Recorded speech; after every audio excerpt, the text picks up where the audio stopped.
Bonjour. Alors, il y a un petit problème technique qui empêche le lancement du générique. Je ne sais pas si vous avez eu l'occasion de le voir lors d'autres débats. C'est dommage parce qu'il est très bien. Alors, on va démarrer comme ça, sans générique. Et puis, d'abord, bienvenue. Merci d'être là si nombreux pour cette nouvelle édition de l'Université de la Terre. Il y a des moments comme ça où on a besoin d'espoir. Et votre présence, ça fait du bien. On a envie ici de réfléchir, comme à chaque édition, à de meilleures manières de vivre. Et puis, je ne sais pas pour vous, mais j'imagine que c'est un peu pareil. Mais là, avec la conjonction des attentats et de la COP 21, avec les menaces qui ont été révélées dans leur urgence, comme ça, il y a beaucoup de questionnements qui prennent une coloration différente.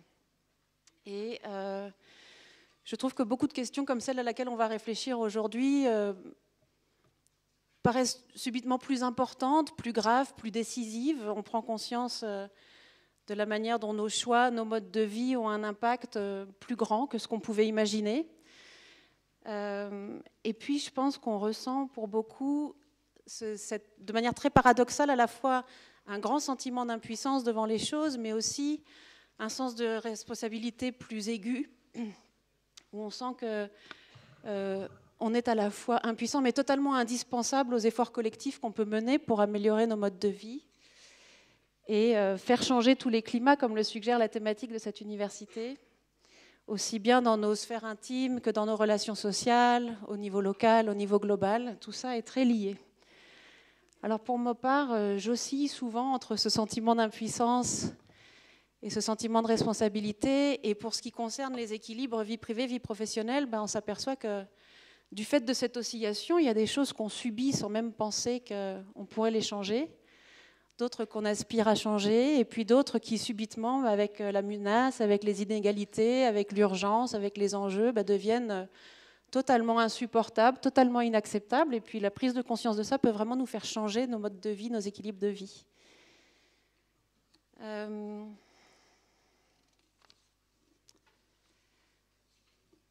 Alors, cette question de comment équilibrer sa vie personnelle et sa vie professionnelle, je trouve qu'elle est typique de cette manière dont les débats, finalement, prennent un sens différent avec les événements. Jusque-là, c'était un petit peu un marronnier dans les revues de management. La question, elle semblait concerner que soi et son travail. Comment je fais pour modifier les proportions du temps que j'accorde à ma vie de famille, à ma vie professionnelle? Comment je garde un petit peu de temps pour moi? C'était vraiment surtout une question de proportion. Et puis là, on a l'impression que ces questions-là, cette recherche d'équilibre, elle devient en même temps une question de société. Elle concerne plus seulement soi, mais tous ceux que nos choix impactent. Et il me semble que la question, du coup, pour beaucoup d'entre nous, elle se pose moins en termes de proportion que de cohérence. Est-ce que la poursuite de mes propres besoins, elle est compatible en même temps avec les besoins de mes proches, avec les besoins de mon travail, de l'entreprise pour laquelle je travaille? Est-ce que c'est compatible aussi avec les besoins de mon environnement, de mes frères humains ailleurs, et puis de la planète en général? Donc, les questions qu'on va aborder là ensemble, c'est est-ce que je peux être bien si je m'accomplis dans un seul domaine? Ça, c'est la question classique des proportions. Si je m'accomplis seulement dans la sphère professionnelle au détriment de la sphère affective ou artistique, par exemple? Est-ce que je peux réussir ma vie professionnelle si je ne réussis pas ma vie personnelle et réciproquement? Est-ce que je peux réussir ma vie personnelle si en même temps je n'apporte pas quelque chose d'utile au monde? Alors, comment réussir à concilier tout ça? C'est un vaste programme et puis je vous propose qu'on l'aborde avec nos invités. Alors, à ma droite, Amélie Vidal-Simi. Amélie Vidal-Simi est une des rares femmes PDG d'un grand groupe international en France. Alors, en plus de la charge de cette grande entreprise, elle a aussi la charge d'un mari et de 3 enfants. Et elle nous racontera comment ça a pu être compliqué pour elle de concilier tous ces domaines d'existence. À ma gauche, Philippe Grimbert, psychanalyste et écrivain. Auteur notamment d'Un secret qui a été adapté au cinéma, de La petite robe de Paul, de Éviter le divan, et puis récemment d'une psychanalyse fictionnelle de Nureyev, du danseur Nureyev. Philippe est en même temps écrivain et psychanalyste, donc il nous racontera comment il parvient à conjuguer ces deux activités, mais aussi en tant que psychanalyste, il est témoin des difficultés et des aspirations des gens à trouver un équilibre différent. J'imagine que l'époque change beaucoup ces questionnements-là pour les gens. Et puis à gauche, mon patron, my boss, Arnaud de Saint-Simon, qui dirige le magazine Psychologie et qui a, lui, la lourde tâche d'une équipe de femmes, essentiellement. On est à peu près à 99% des femmes et on veut tout. On veut réussir nos vies privées, nos vies amoureuses, continuer à se former, travailler pas forcément à Paris, pas forcément aux horaires de travail. Et donc, voilà, il nous racontera comment ça peut lui donner du fil à retordre et puis comment, à la fois, on peut être attentif au bien-être des salariés et puis en même temps continuer à tenir les décisions stratégiques, les cordons de la bourse et tout ça. C'est pas toujours conciliable, mais ça a donné lieu à pas mal de réflexions managériales à psychologie, notamment à la conception d'une charte de la bienveillance qui a été signée par pas mal de patrons. Et vous vous doutez bien qu'au sein de Psychologie Magazine, ce n'est pas parfaitement appliqué et on pourra en discuter. C'est la vie. Alors, je vous propose qu'on commence avec Amélie. Donc, Amélie, vous dirigez Henkel, qui est un très grand groupe qui fait à la fois des adhésifs, des cosmétiques, des produits détergents. J'imagine que ça n'a pas été simple d'être une femme d'ambition dans un groupe et à un poste comme celui-ci. Est-ce qu'on a essayé de vous mettre des bâtons dans les roues dans votre ascension professionnelle du simple fait que vous étiez une femme et qu'éventuellement vous pouviez être dérangée dans votre vie professionnelle par des enfants ?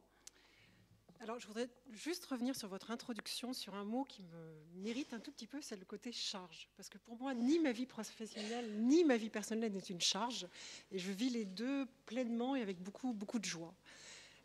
J'ai eu, je pense, beaucoup de chance dans ma carrière, puisque j'ai jamais été gênée finalement par le fait d'être une femme. Peut-être que parfois ça m'a aidée. J'en ai en tout cas jamais joué, parce que je pense que c'est une des vraies difficultés pour les femmes. Moi, je crois vraiment aux femmes qui ont leur rôle pleinement, sans être trop femme et sans prétendre être un homme, mais de le faire, de se développer en fonction de ses compétences. Il y a forcément des moments dans une carrière d'une femme où des questions se posent. En premier pour soi, de se dire est-ce que je suis capable finalement de mener une vie professionnelle et une vie de famille apaisée. Moi, cette question s'est posée quand j'ai souhaité avoir un troisième enfant, puisque à ce moment-là, mon patron de l'époque m'a proposé de prendre la direction commerciale de la branche de détergents. Donc c'était un job, c'est la première fois qu'une femme aurait pris ce job, un job avec pas mal d'enjeux. Et il m'a dit, voilà, moi j'ai pleinement confiance sur le fait que tu peux faire le job, mais il faut que tu t'engages à ne pas avoir d'enfants dans les années à venir. Donc c'était un peu difficile, sachant que je souhaitais vraiment avoir un troisième enfant et que j'arrivais à une charnière de quasiment 40 ans, et si je ne l'avais pas maintenant, je ne l'aurais pas. Et de manière tout à fait, complètement par hasard, j'ai fait un test de grossesse et il se trouvait que j'étais enceinte. Et donc, j'ai passé une nuit terrible à me dire, est-ce que je lui dis, est-ce que je ne lui dis pas, est-ce que j'accepte le poste ou je refuse le poste sans dire pourquoi. Et le lendemain matin, je me suis dit, j'ai pas tellement de solution que de lui dire. Je lui ai dit, écoute, le poste, j'aurais été ravie de le prendre, mais je pense que ce n'est pas possible parce que je suis enceinte. Il m'a dit, oui, effectivement, c'est pas possible. Et puis, il a pris quelques heures de réflexion, il est revenu me voir en me disant, la question, c'est pas est-ce que tu es enceinte ou pas, la question, c'est est-ce que tu es faite pour ce job. J'ai la conviction que tu es faite pour ce job, donc on s'organisera.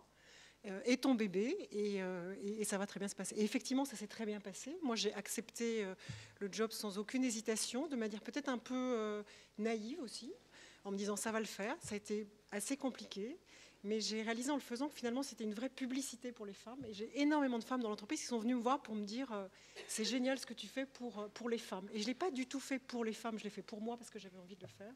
Voilà, c'est le seul moment de ma carrière où je pense que la question s'est vraiment posée entre vie professionnelle et vie privée. J'ai la chance, j'ai beaucoup de chance, je pense, et j'ai la chance de vivre mes deux vies ou mes plusieurs vies de manière tout à fait sereine. Et comment vous expliquez qu'au niveau de responsabilité où vous êtes, il y ait si peu de femmes ? Quelle est la part pour vous, la part respective des limitations qui sont posées aux femmes par un monde de l'entreprise qui reste quand même assez machiste, et des limitations qu'elles se mettent elles-mêmes du fait de leur éducation et de l'intériorisation de certaines limites ? Après, je pense que les choses évoluent, qu'il y a de plus en plus de femmes à des postes importants. Si je regarde chez Henkel, 50% du comité exécutif, c'est des femmes. Le taux de femmes chez Henkel, c'est 41%, donc c'est vrai, et on n'est pas une exception, donc je pense que les choses se développent. Je pense que les torts sont partagés. Il y a certainement une part de responsabilité, les femmes elles-mêmes. Je pense que les femmes ont beaucoup plus tendance à se minimiser que les hommes. On a tendance à dire qu'effectivement, quand on propose une promotion à un homme, il va dire tout de suite super, je vais le faire, je vais faire ça. Une femme, sa première réaction, c'est est-ce que je vais en être capable ? Et je pense qu'il faut effectivement oser. Et oser pour les femmes, pour se dire oui, j'en suis capable. Et pour moi, le sujet, c'est pas être femme ou pas, c'est est-ce qu'on a les compétences et l'envie pour se développer dans un job. Mais est-ce que vous avez l'impression que c'est quand même nécessaire? Parce qu'on s'est parlé un petit peu avant pour préparer cette conférence. Vous m'avez raconté tout ce que vous mettez en... Vous êtes responsable en partie d'un programme de facilitation de la recherche d'équilibre vie privée, vie professionnelle dans votre entreprise. Et vous pourrez nous raconter tout ce qui est mis en œuvre pour aider les salariés. Est-ce que vous avez l'impression qu'un programme aussi de sensibilisation des femmes à l'ambition serait une bonne chose? Vous pouvez peut-être répondre à ces deux questions en même temps, ce qui est mis en œuvre et puis ce qui pourrait être mis en œuvre en accompagnement individuel. Alors, effectivement, chez Henkel, c'est une problématique qu'on a souhaité prendre à bras le corps, pas uniquement pour les femmes, mais pour effectivement aider les collaborateurs à gérer l'équilibre entre leur vie privée et leur vie professionnelle. Aujourd'hui, il y a 93% des salariés au global, pas chez Henkel, mais dans le monde professionnel, qui disent que l'équilibre des temps de vie, c'est une de leurs vraies préoccupations. Donc 93%, c'est énorme. Il y a 89% des salariés qui disent que si l'entreprise les aide à mieux gérer cet équilibre temps personnel, temps professionnel, ça améliorera leur efficacité. Donc c'est une vraie problématique d'entreprise. Donc on a décidé au sein de Henkel de réfléchir et de mettre en place un plan d'action pour aider les collaborateurs à gérer cet équilibre. Ce n'est pas quelque chose qui vient top-down, c'est-à-dire qu'on n'a pas décidé dans un bureau, on veut mettre ça en place et ça va être très bien pour les collaborateurs. On a demandé à des managers de se porter volontaires pour travailler sur ce programme d'équilibre des temps de vie. Et du coup, ils nous font des recommandations pour mettre en place certaines choses qu'on applique. Donc il y a 3 chantiers sur lesquels on travaille plus particulièrement. La parentalité, c'est-à-dire comment aider notamment des femmes à des moments clés de leur carrière. Donc c'est de l'accompagnement, bien évidemment, par les RH. Mais c'est aussi la mise en place d'une crèche d'entreprise qui est située juste à côté de l'entreprise pour faciliter la prise en charge des enfants qui est parfois compliquée.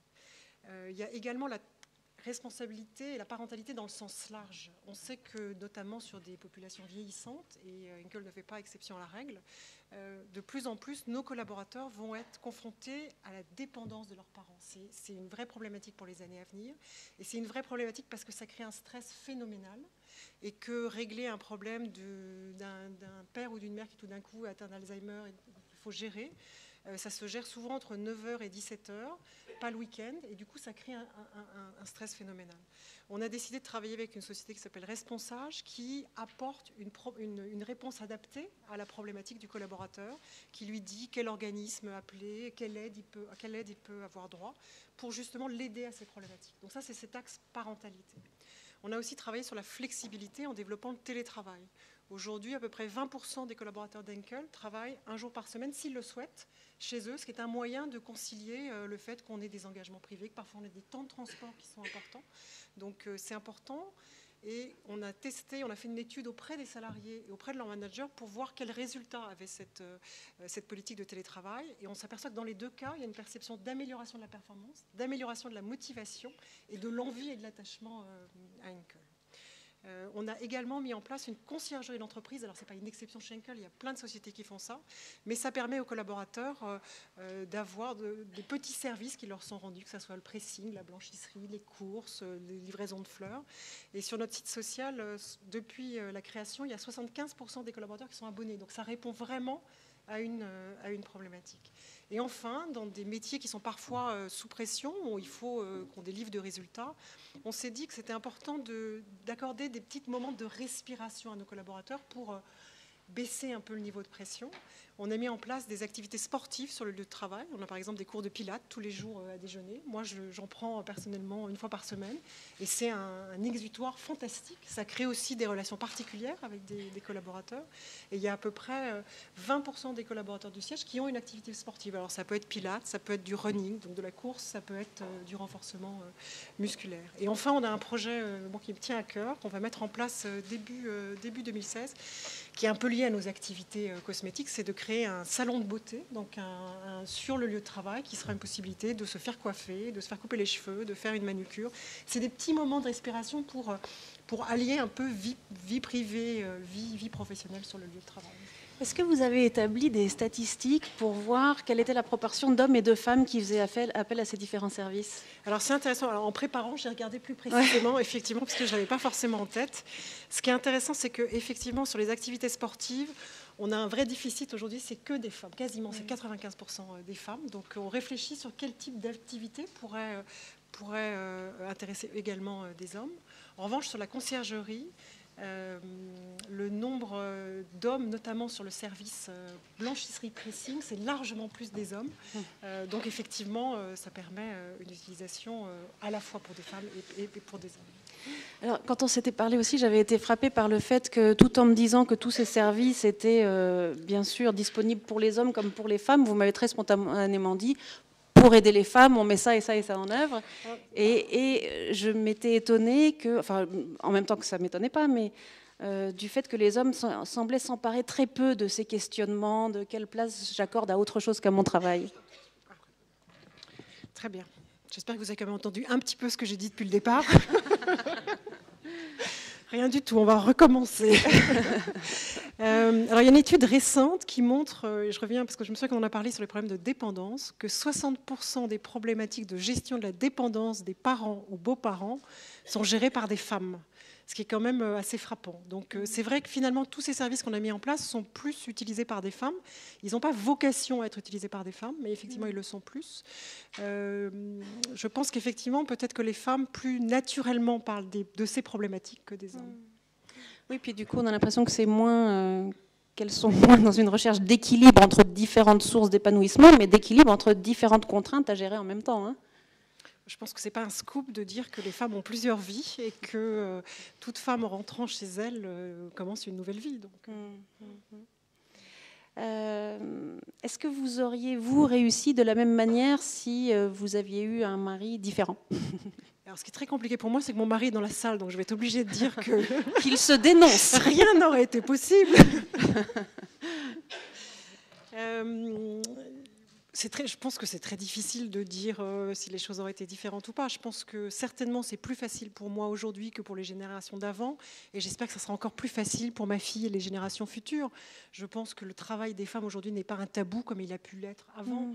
Et que mon mari fait partie de cette génération d'hommes qui met la main à la pâte. Et voilà, et je pense que c'est un partage tout à fait... Alors je ne sais pas si c'est équilibré ou pas. En tout cas, c'est un partage des responsabilités.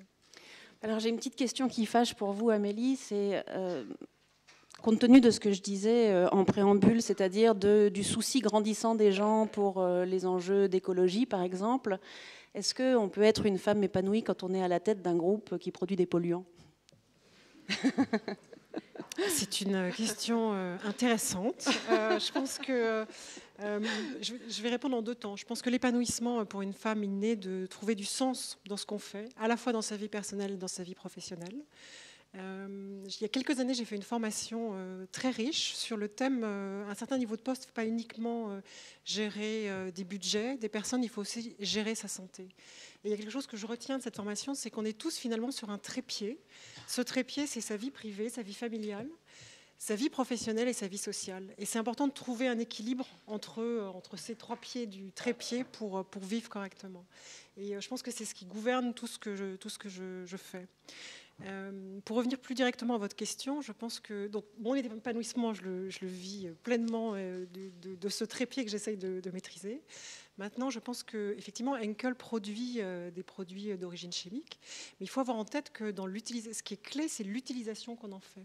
Aujourd'hui, dans l'utilisation d'une lessive, 25% de l'impact sur l'environnement peut être lié à la composition de la lessive, mais 75%, on en est tous responsables en tant qu'utilisateurs. Vous, comme moi, comme chacune des personnes dans la salle, c'est-à-dire à quelle température on lave, est-ce qu'on utilise un cycle court, est-ce qu'on remplit complètement sa machine ou pas. Donc on a tous une responsabilité, nous en tant que fabricants bien évidemment, et on cherche de plus en plus à éduquer le consommateur avec des programmes pour les inciter à utiliser la lessive de manière respectueuse de l'environnement. Il y a notamment un programme sur Internet, Lavons mieux, qui donne des conseils pour laver de manière plus sustainable les produits.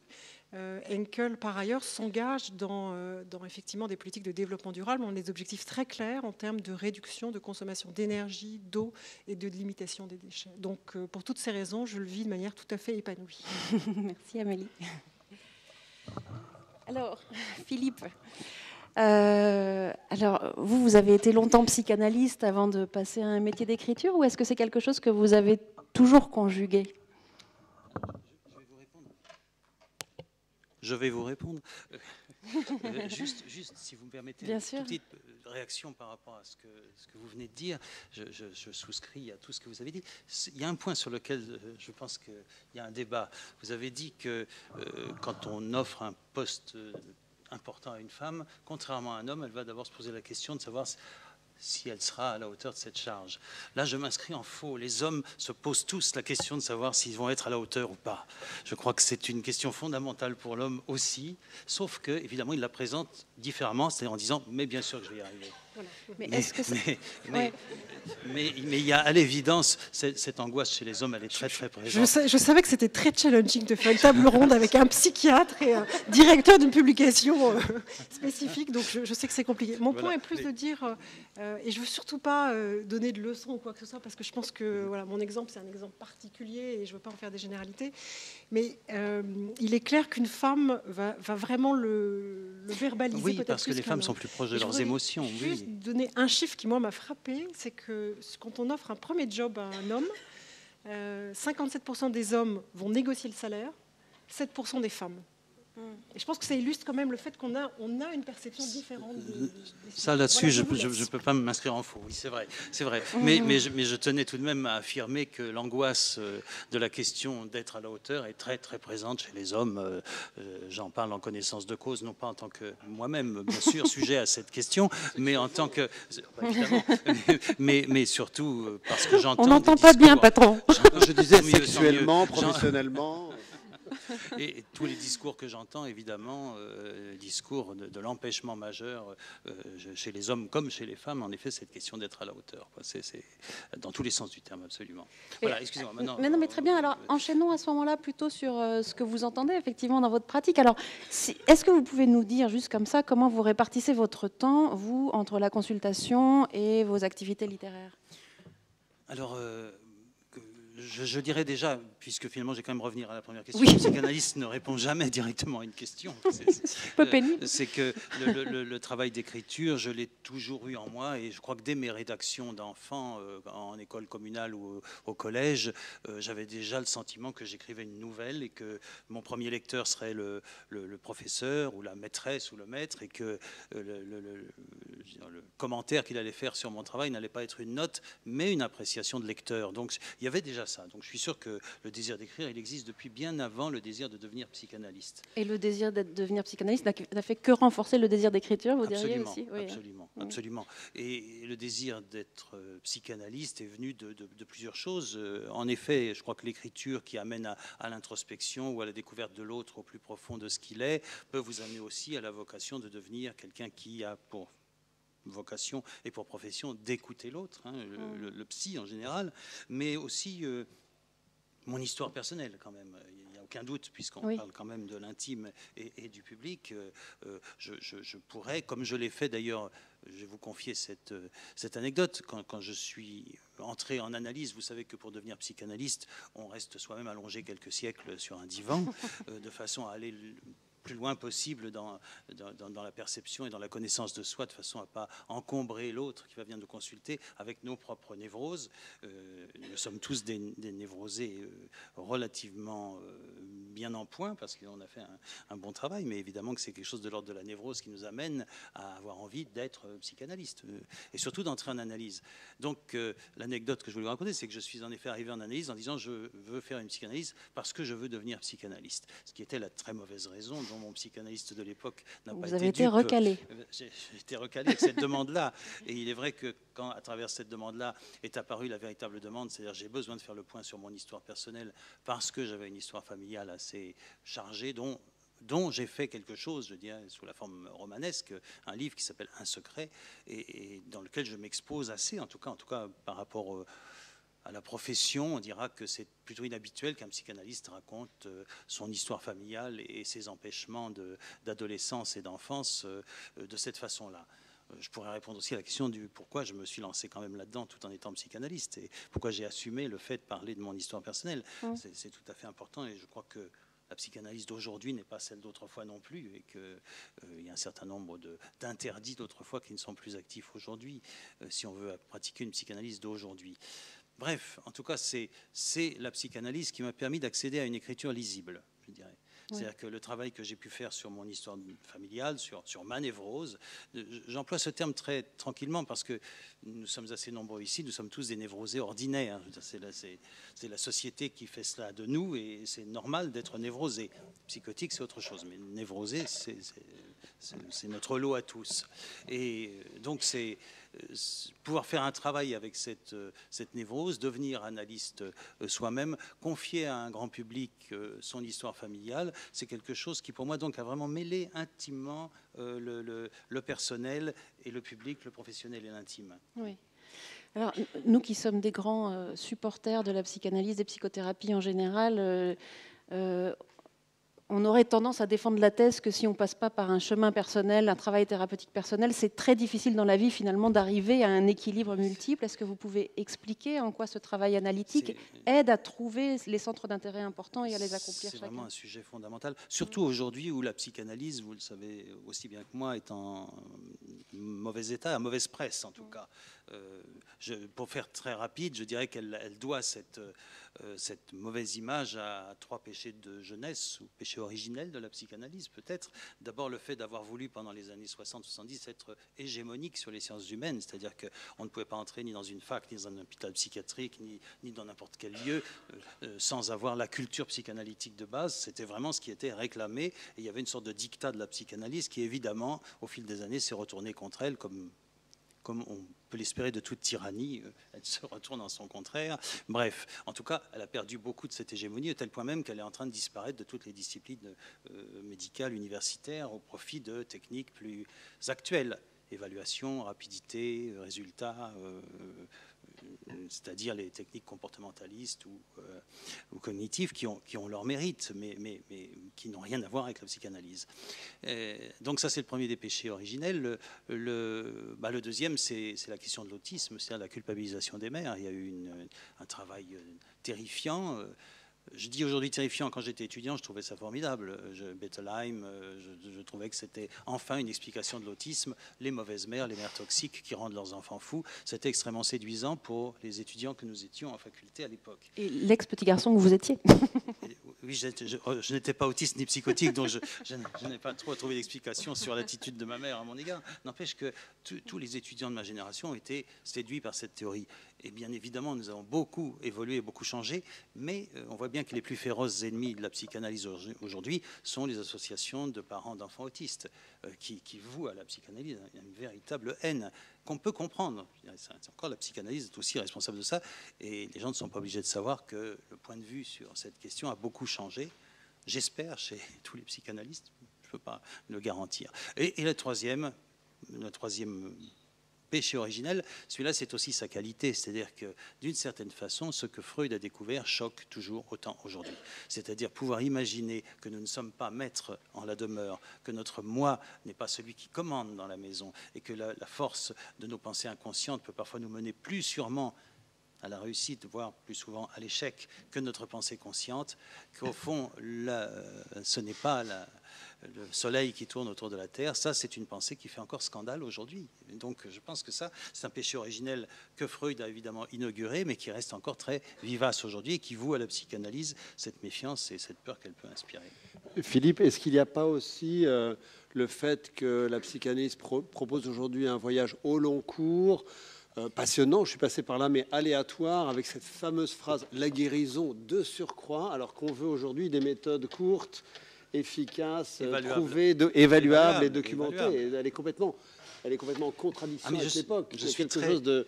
Même si la psychanalyse dominait à une époque, aujourd'hui, c'est très iconoclaste. Mais Arnaud, je suis tout à fait d'accord. Je suis même d'ailleurs assez pessimiste parce que la psychanalyse n'est pas dans l'air du temps. Mais je crois que la psychanalyse doit faire de la résistance. Oui. C'est pas mal d'être résistant aussi, quand même, de nos jours. De redevenir... Voilà. Alors, en effet, cette question de la guérison est fondamentale. Je pense qu'on s'éloigne peut-être un peu de la question, mais...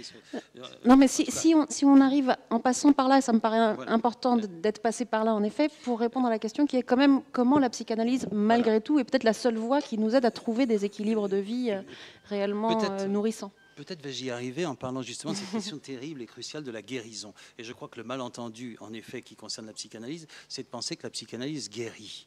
C'est-à-dire que c'est une thérapeutique comme une autre qui doit guérir. Non, je je sais que je peux faire scandale en disant ça. Non, la psychanalyse ne guérit pas. Elle aide à vivre avec ses symptômes et il ne faut surtout pas en guérir complètement. Nos symptômes, c'est notre personnalité, c'est ce qui fait notre singularité, c'est ce qui fait souvent notre talent. Donc ces symptômes, simplement, ne doivent pas nous empêcher de vivre, mais devenir une force. Je reprends souvent la formule d'André Gide, que je trouve formidable, parce qu'elle définit bien, au fond, ce que devrait être le travail de la psychanalyse. Il faut toujours suivre sa pente, pourvu que ce soit en montant.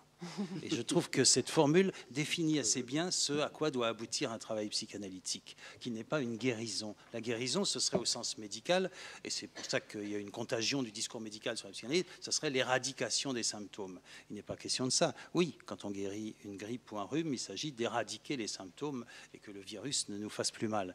Quand on entreprend une psychanalyse, c'est un travail sur soi, de longue, très longue haleine, bien sûr, mais qu'une façon de reconstruire sa vie et de ne plus être dupe de ce qui nous arrive, de ne plus être dans la répétition, c'est aussi ça, un des effets majeurs, parce que ce qui nous guette souvent, c'est la répétition, et je vois bien que les gens qui viennent me voir, c'est souvent pour me dire... Je m'aperçois que je répète les mêmes échecs sentimentaux régulièrement, et souvent c'est assorti, et là on voit que les deux sont liés, et les mêmes échecs professionnels, oui, sur le même modèle que les échecs amoureux ou individuels ou les difficultés familiales. Cette répétition est quelque chose, de mon point de vue, dont on ne peut pas sortir si facilement si on ne fait pas un travail sur soi. Je ne vais pas prôner la psychanalyse comme étant la solution ni la panacée, mais en tout cas un travail sur soi qui permette de ne plus être dupe de ce qui nous arrive, de ne plus invoquer la fatalité, la destinée, le ciel ou le pas de chance. Donc il y a quelque chose dont on est acteur. Ça, c'est une première chose. Le risque aussi, il est de la somatisation. C'est-à-dire que quand on ne peut pas exprimer nos conflits intérieurs et la psychanalyse est faite pour nous permettre de les exprimer, on risque fort, en effet, de tomber malade, plus ou moins gravement. N'empêche que beaucoup de maladies ont ce fond psychosomatique qui est déclenché par une situation dramatique, par un conflit non résolvable qui va trouver pour s'exprimer seulement le langage du corps. Et là encore, nous serons dupes si nous disons sans cesse j'ai pas de chance, j'attrape toujours du mal. Toujours à la même époque, allez hop, je fais ma grippe et je suis couché pendant 3 semaines. Il y a des choses qui peuvent vraiment s'interroger. Donc c'est répétition, somatisation. Et le troisième, c'est toujours 3 points. C'est bien. Ça sonne bien, 3 points. Le troisième, c'est l'inhibition majeure. J'en parle en connaissance de cause. Je dirais que, puisqu'on parle de l'intime et du professionnel, ayant souffert longtemps pendant mon enfance et mon adolescence du poids d'un secret de famille. Secret de famille, c'est un pléonasme. Toute famille secrète ses secrets dus à la honte, le deuil, la culpabilité. Toute famille a quelque part dans ses placards un certain nombre de cadavres qui continuent de nous hanter. Les miens étaient assez importants parce qu'ils s'étaient enracinés dans la Deuxième Guerre mondiale. Mais bref, ceci pour dire que cette impossibilité et cet interdit de savoir sous lequel l'enfant que j'étais a ployé aurait pu donner, si je n'avais pas rencontré sur mon chemin la psychanalyse et peut-être un équilibre personnel qui m'a permis de ne pas sombrer dans ce qui aurait pu être une inhibition à savoir qui se serait par contagion étendue à tous les domaines du savoir. Donc il y a vraiment un risque, c'est-à-dire tu ne dois pas savoir ce qu'a été l'histoire de tes parents, tu ne dois pas savoir ce qu'est l'histoire, tu ne dois pas savoir ce qu'est le calcul et la géographie. Ça peut très très bien donner naissance à des formes de débilité, c'est un grand mot, mais enfin, en tout cas d'inhibition à savoir qui peut être un véritable danger. Et cette inhibition, elle s'étend aussi à inhibition à agir, inhibition à entreprendre. Et en effet, la psychanalyse là peut vous aider. J'espère avoir fait un plaidoyer qui va vous réconcilier si vous ne l'étiez pas avec la psychanalyse. Oui, il y a cette jolie expression qu'on attribue à Jung qui dit qu'on passe une partie de sa vie à grimper une échelle avant de s'apercevoir qu'on l'a dressée contre le mauvais mur. Et c'est un petit peu ça que permet la psychanalyse, c'est-à-dire à se remettre à construire les mêmes choses, mais sur des fondements plus justes. Voilà, et ces fondements plus justes permettent en effet à ce moment-là d'utiliser ces symptômes dont je disais qu'on n'en guérit pas. Ça peut vous sembler un peu abstrait de le dire comme ça, mais pensez à quelques-unes des grandes figures du monde artistique. Pensez simplement à Woody Allen. C'est-à-dire que si on l'avait guéri de sa névrose, on se serait privé quand même d'une œuvre cinématographique magnifique. Voilà une façon de se servir de ces symptômes. Alors, est-ce qu'il y a dans votre double casquette d'écrivain qui s'est beaucoup exposé dans sa propre existence et puis de psychanalyste qu'on dit en principe devoir être tenu à une certaine neutralité bienveillante, à un certain effacement, est-ce qu'il y a une tension entre ces deux entre ces deux activités? Il aurait pu en avoir une si j'étais resté le jeune analyste que j'étais, sorti tout droit de l'école freudienne de Paris, où nous avions quand même entendu un discours qui était même celui des freudiens orthodoxes, de neutralité absolue, de distance, de ne surtout pas donner à ceux qui viennent nous voir quelque chose de notre vie privée qui pourrait comme ça modifier la relation qu'on appelle transférentielle, cette relation si singulière qui unit l'analysant à l'analyste. Je crois que il faut, c'est comme pour les artistes, je dirais, il faut des années de pratique pour s'affranchir des règles dans lesquelles on s'est vraiment confiné pendant ces jeunes années de pratique. Et je crois que la liberté que j'ai aujourd'hui dans ma pratique, qui me permet d'inventer avec chaque nouvel arrivant une analyse différente, est quelque chose que je considère comme une vraie liberté et qui m'a affranchi d'un carcan qui était celui de la stricte obédience. D'une autre façon, ce livre que j'écris, on pourrait dire, mais vous avez parlé de votre histoire familiale et de vous-même dans un livre. Pour un psychanalyste, c'est embêtant pour vos patients. Je dis que ce serait embêtant si j'étais, à l'instar de Catherine Millet, quelqu'un qui a écrit La vie sexuelle de Philippe G.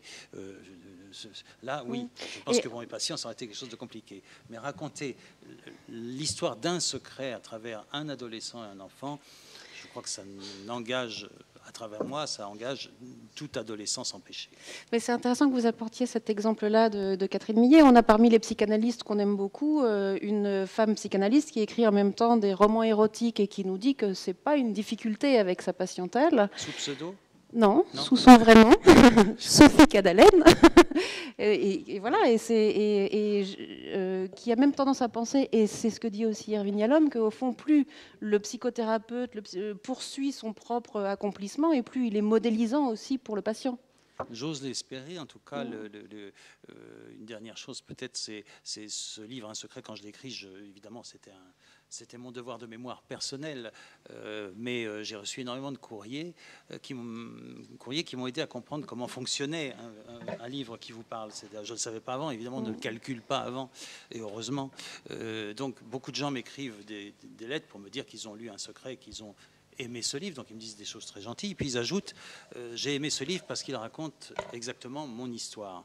Alors, et ensuite la personne en question raconte son histoire qui n'a strictement rien à voir avec celle que je raconte dans le livre. Et je trouve que c'est à la fois drôle et touchant. Enfin, c'est drôle parce qu'évidemment on se dit mais ça n'a rien à voir avec mon histoire, et touchant parce que en effet c'est peut-être là le secret du succès d'un livre, c'est qu'il raconte votre histoire.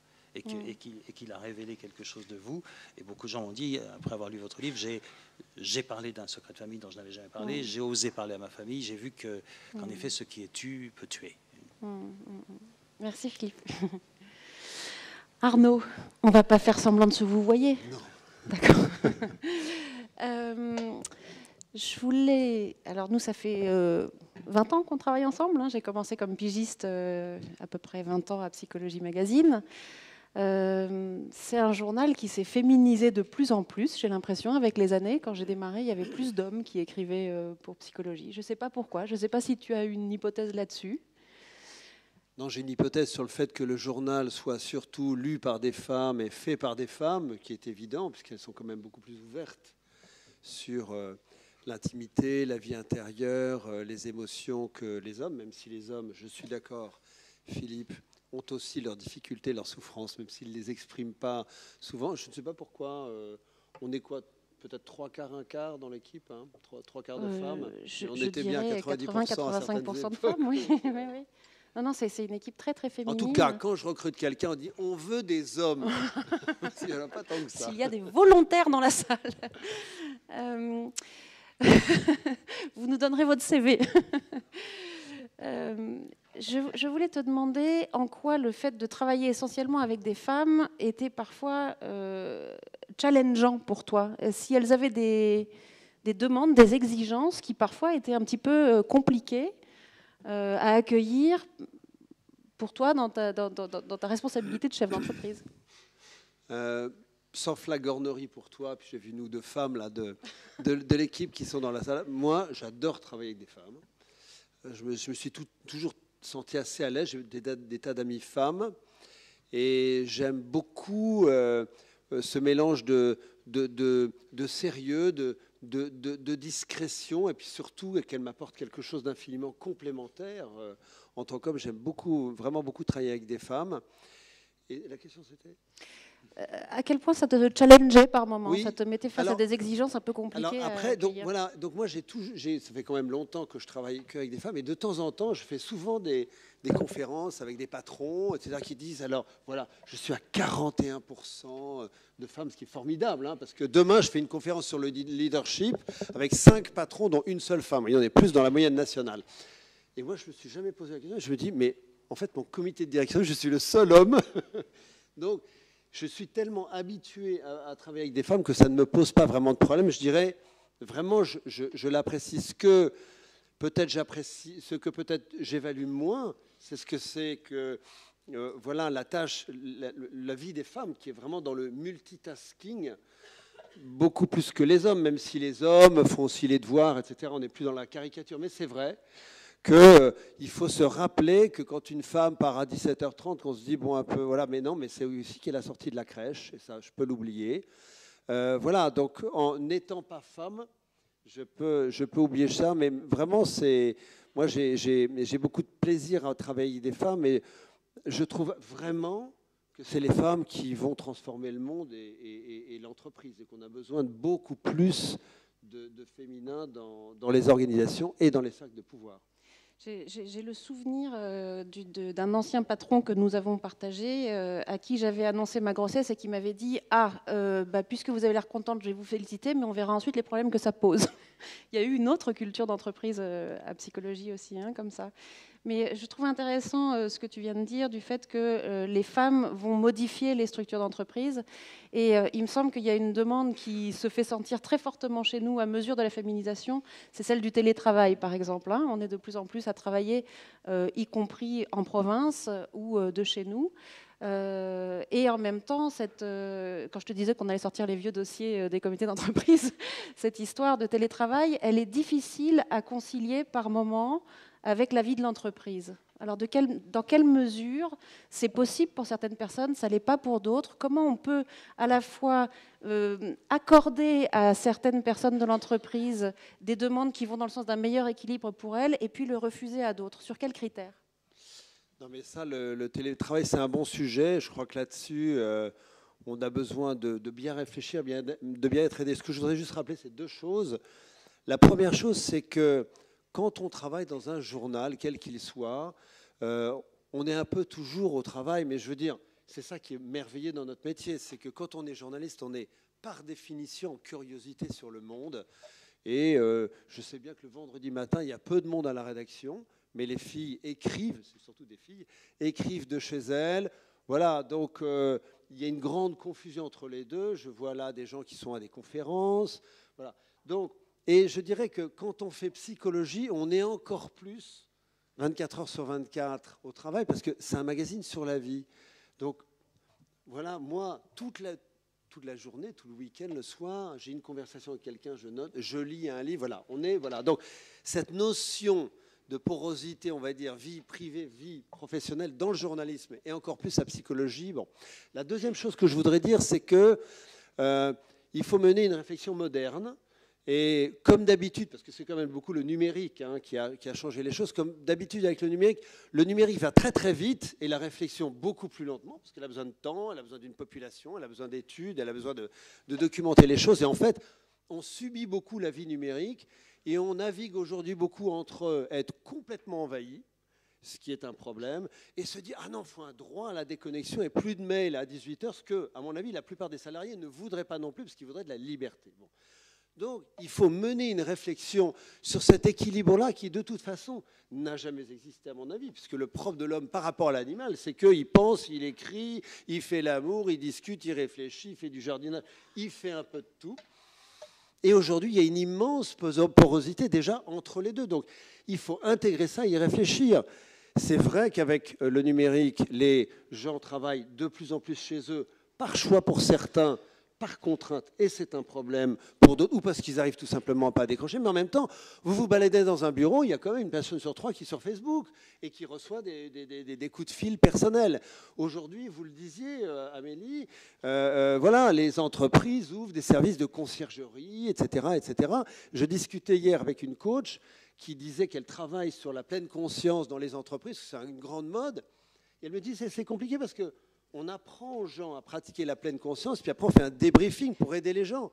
Mais dans le débriefing, les gens témoignent infiniment personnellement. Donc je crois qu'aujourd'hui, il y a une grande mixité entre les deux. Et en psychologie, comme tu le sais, Laurence, on va proposer cette année à des gens de pouvoir s'investir dans des tâches humanitaires et donc de leur donner du temps. Donc il y a une immense porosité. Donc il faut documenter ce sujet qui, à mon avis, n'est pas du tout conscientisé et documenté. Et donc le télétravail, pour y venir, pardon, le télétravail, c'est évidemment un sujet.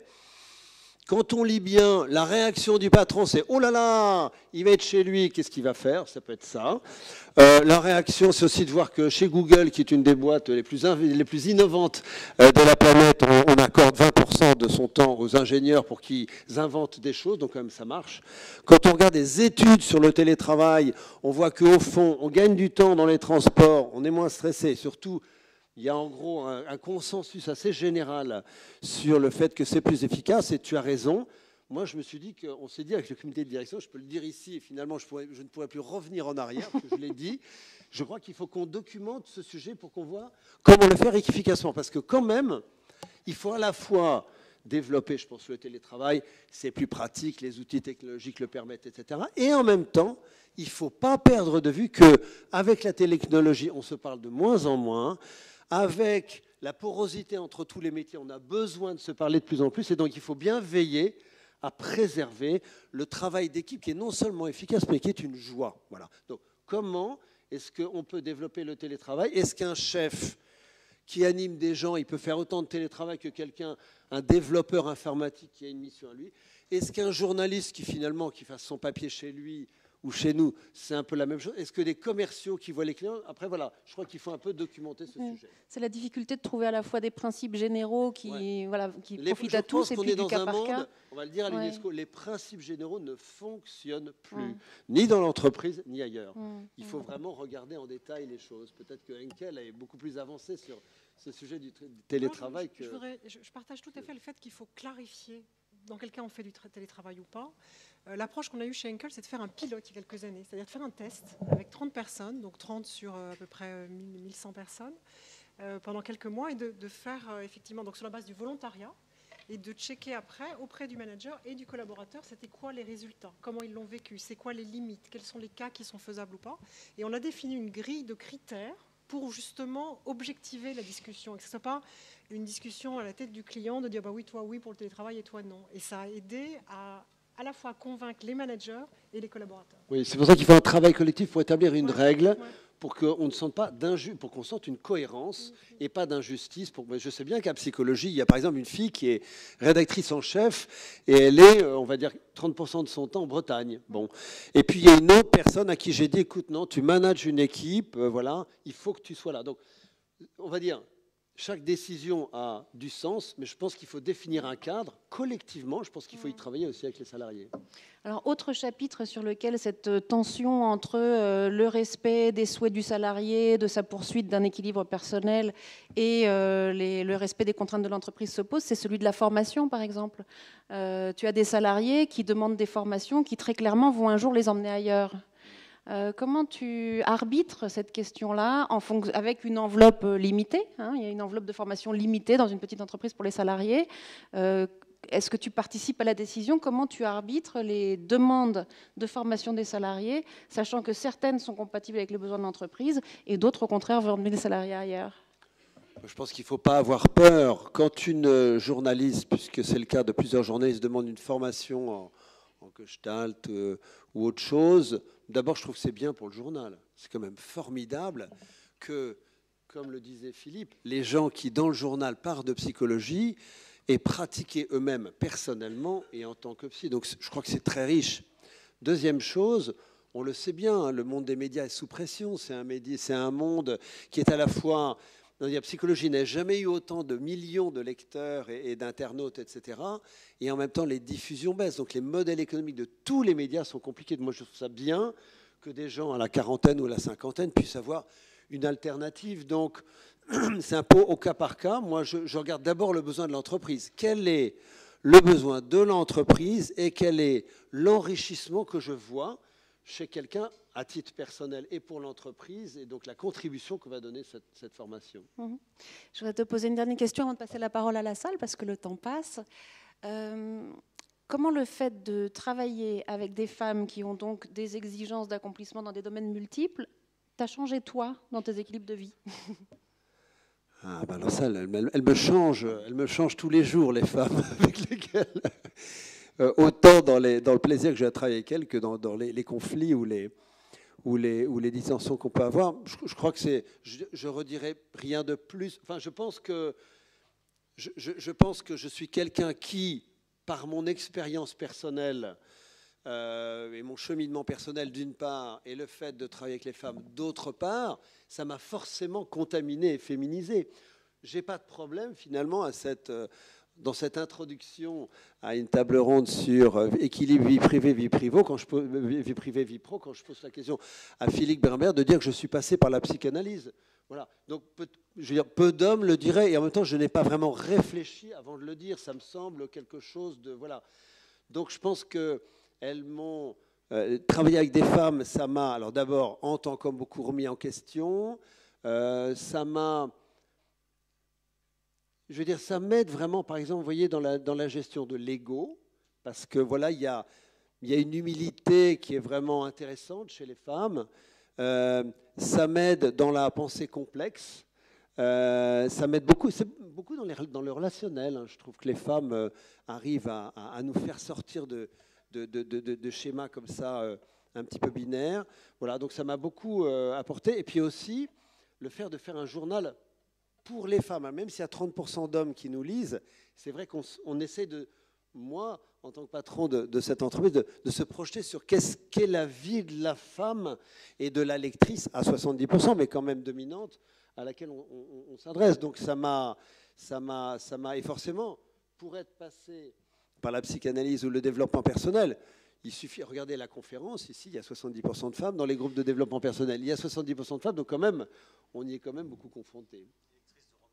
Et lectrice de romans, absolument aussi. Attends, c'est bien simple, hein. Toutes les femmes, toutes les personnalités qui sont comme ça, en ouverture sur le questionnement et le monde, sont quand même... Mais souvent... je dirais que les consommateurs de cosmétiques et de détergents sont aussi essentiellement des femmes, et au fond, on fait tourner la boutique de beaucoup de gens. Hein. Bon, on va prendre les questions de la salle. Je ne sais pas s'il y a un micro à disposition.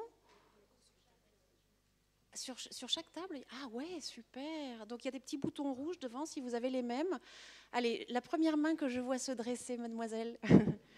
Bonjour. Bonjour. Donc je suis Alessandra Leroux, je suis étudiante et j'ai réalisé un mémoire l'année dernière sur le sujet en fait, de l'arbitrage entre vie privée et vie professionnelle. Vous pouvez vous rapprocher un petit peu plus, s'il vous plaît. C'est bon comme ça? Oui.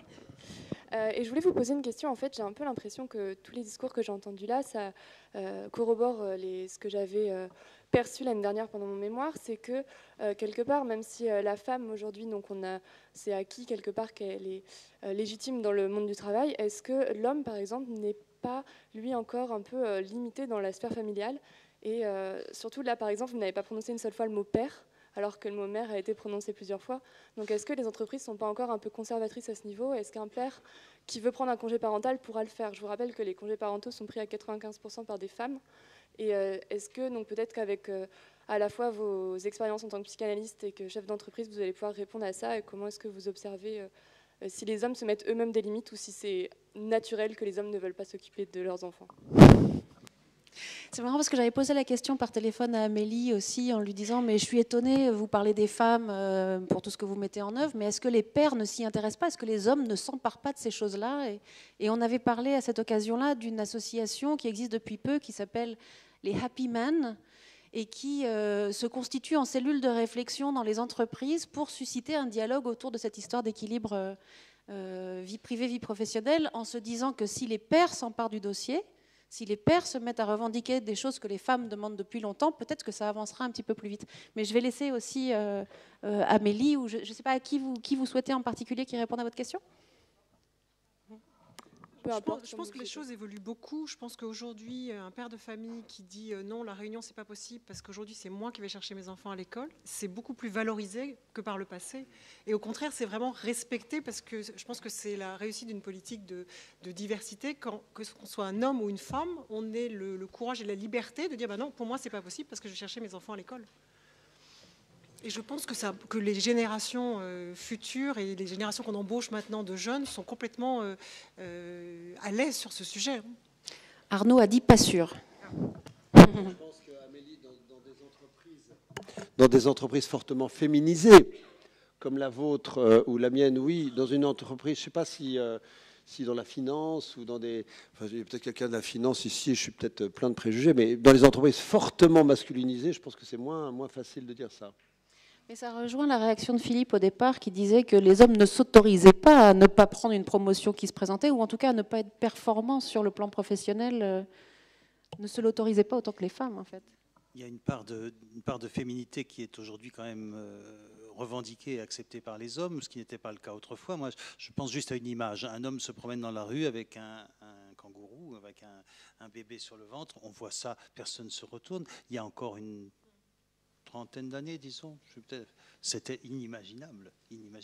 Accepter pour un homme qui accepte de porter son enfant sur son ventre, c'est quand même quelque part un mécanisme psychologique d'avancée qui n'existait pas autrefois. Alors, je ne vous parle pas des années 60, où là, c'était même pas imaginable. Tout juste si un homme pousser une poussette, déjà, c'était limite. Donc il y a quand même, évidemment, pas aussi vite peut-être qu'on pourrait le souhaiter, mais en tout cas des changements fondamentaux, mais qui tiennent aussi, en effet, au fait que l'homme puisse accepter de renoncer à une part de stéréotypes masculins pour accepter quelque chose de l'ordre du féminin. Parce que symboliquement, quand même, porter un enfant de cette façon-là, et on le voit très fréquemment maintenant chez des jeunes pères, c'est quand même symboliquement important. Alors, on va prendre une question d'homme. Non, mais c'est vrai que je serais curieuse de savoir comment la question de la recherche d'équilibre vie privée, vie personnelle est posée par les hommes de la salle. Puis on reviendra aux autres, bien sûr. Bonjour, merci de me donner la parole. Donc, je suis un homme. Faites voir. Je suis ravi. Bravo. Voilà, je m'appelle Jean-Claude Bouche, je suis président d'une association caritative qui s'appelle ZUPDECO, Zone Urbaine Prioritaire, et qui aide les enfants en décrochage scolaire dans les classes 6e, 5e, 4e, 3e. Si j'ai bien compris, tous vos intervenants, les femmes arrivent au pouvoir, on va prendre rendez-vous bientôt chez un psy, et on va essayer de résoudre tous ensemble les problèmes qui sont les nôtres. Alors, je voudrais juste attirer votre attention sur deux sujets. Peut-être allez-vous me donner votre avis. Le premier, c'est qu'il n'y a pas que des grandes entreprises. Je vous rappelle que le tissu industriel français, il est fait essentiellement de PME, et que par conséquent, on n'a pas tous à disposition une garderie, un DRH et plein d'autres, et il faut donc qu'on se débrouille avec nos propres moyens dans les entreprises petites. Pareil. Et donc là, comment fait-on ? Bon, donc on peut aller directement chez le psy, ça j'ai compris, mais c'est surtout... Gagner sa vie suffisamment. Oui, bien sûr. Mais c'est surtout, je crois que chacun d'entre nous, et les nouvelles générations plus encore, apprennent à concilier leur vie. Je n'ai pas entendu parler beaucoup de ça. C'est chacun cède un petit peu de terrain à l'autre pour rendre la vie encore meilleure. Puis enfin, dernier point, ma deuxième question plutôt, c'était, ça me concerne là directement, vous savez que notre avenir passe par l'éducation à l'école. Il n'est pas aujourd'hui évident, je peux en parler, personne ne fait d'effort là-dessus véritablement. Quel est votre avis là-dessus, monsieur le psychanalyste ? Enfin, madame Amélie aussi pourrait me donner son avis, mais dites-moi. J'aurais aimé que ça ne tombe pas sur moi. Mais... Parce que là, vous avez la charge de changer le monde. Absolument. Mais non, je ne peux que, évidemment qu'être d'accord avec vous sur le fait que l'éducation est absolument fondamentale. Mais peut-être que une part de l'éducation est aussi, indépendamment de l'instruction, l'attention et l'ouverture à l'autre. Et ça, je crois que c'est fondamental. Et à soi, en venant ici, j'ai pris le métro et il y avait une publicité pour un livre pour petits-enfants avec marqué Initiation à la méditation pour les enfants en très jeune âge. Pour les enfants stressés, pour les enfants, je lirai ce livre à l'occasion, mais je trouve assez intéressant qu'on puisse en effet faire assez confiance à un enfant sur sa capacité à rentrer en lui, à méditer, à calmer son stress par ses propres moyens, et parallèlement l'éduquer aussi, en effet, à être ouvert et attentif à l'autre. C'est un aspect de l'éducation qui me semble alors particulièrement prioritaire en ce moment, indépendamment de toute transmission de savoir, ça c'est autre chose. Mais sachant que ce que je constate chaque jour, on en parlait tout à l'heure, c'est-à-dire que dans les transports en commun particulièrement, mais dans la vie sociale, tous les orifices du corps destinés ordinairement à entrer en contact, en relation gustative, visuelle ou auditive avec l'autre, sont obstrués par un casque, par un téléphone, par un chewing-gum ou une cigarette électronique. Il n'y a plus d'orifice libre pour communiquer avec les autres. Je dirais que c'est quand même, ça aussi c'est quelque chose qui peut nous inquiéter. Et évidemment que des tout jeunes enfants... je suis contre la totote, je le dis tout de suite, parce que je trouve que c'est déjà dire à l'enfant tu ne peux pas vivre sans quelque chose dans ta bouche. Bon, bon, bref, on ne va pas rentrer sur ce sujet. Mais voilà, si on parle d'éducation, ce qui me vient spontanément à l'esprit, c'est en effet, indépendamment du recours au psy, dont je dis bien qu'il n'est pas la panacée et que c'est un luxe quand même, toujours, encore aujourd'hui, bien que je travaille aussi d'une façon beaucoup plus globale avec des tas d'enfants, pas seulement dans mon cabinet, à des tarifs exorbitants. Hein.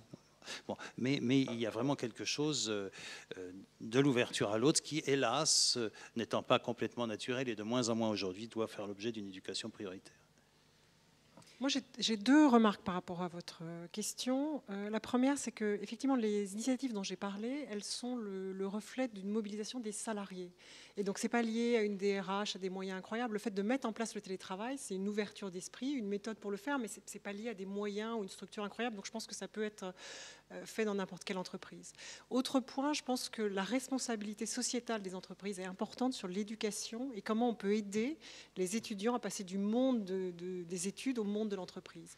Et on mène depuis quelques années une expérience chez Henkel qu'on appelle Café Coaching, où on invite effectivement des étudiants qui n'ont pas les profils habituels de nos recrutements.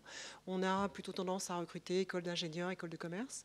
On fait un partenariat avec l'université de Nanterre pour coacher des étudiants qui n'auraient pas accès normalement à une entreprise telle que la nôtre. Et des managers d'Henkel passent une après-midi pour les coacher sur comment on fait un CV, comment on passe un entretien, c'est quoi le monde de l'entreprise. Et on considère que ça fait partie de notre responsabilité sociétale d'aider des étudiants à ne pas décrocher, mais à pouvoir faire un passage plus souple vers le monde de l'entreprise. Et puis, moi, je voulais rajouter aussi une chose au volet éducation, c'est qu'on note quand même, en particulier chez nos lecteurs, parce qu'on a beaucoup de demandes là-dessus, mais aussi beaucoup d'ouvrages qui sortent sur ces questions-là, un intérêt grandissant pour les pédagogies alternatives. Les gens sont vraiment demandeurs d'une autre manière d'éduquer leurs enfants, où il y a cette recherche d'alignement dont je parlais tout à l'heure entre les besoins de l'individu, les besoins de l'environnement, le vivre ensemble, l'écologie, etc. Et les pédagogies alternatives sont en train de connaître un regain de succès qui ressemble à ce qui se passait dans les années 70 sur ces questions-là. Je voudrais juste rajouter un détail avant de céder la parole à d'autres personnes. C'est que dans nos zones urbaines prioritaires, statistiques de l'éducation nationale, un maître, je connais au collège, un maître met 20 minutes à obtenir à peu près silence dans une classe qui va durer 50 minutes. Donc déjà, la responsabilité, elle est parentale. Oui. Nous, enfin moi à mon époque en tout cas, quand un maître entrait en classe, on se levait. Puis ensuite on s'asseyait. Aujourd'hui, on met 20 minutes en moyenne, statistique. Donc notre responsabilité, elle remonte très haut. Quand un instituteur parle un petit peu fort à un élève, je dis parle, il a le lendemain le père, la mère, la sœur, le frère, tout le monde qui vient protester. Et donc, clairement, c'est un niveau de conscience général. Je suis ravi d'entendre que les grandes entreprises font et produisent des efforts. D'ailleurs, nous, j'arrête là-dessus, ZUP-DECO, on a un département qui s'appelle la Web Academy. Nous formons avec Epitech, nous sommes hébergés chez eux, des jeunes gens et des jeunes filles qui ont entre 18 et 25 ans au métier de développeur web. La condition d'entrée dans notre école, c'est qu'ils aient échoué au bac. Parce qu'aujourd'hui, quand vous n'avez pas le bac, vous n'avez rien.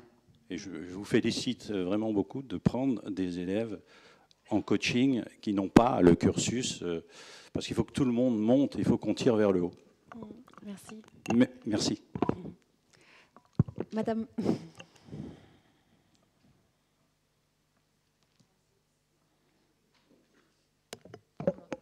Ce serait plus finalement une réflexion qu'une question.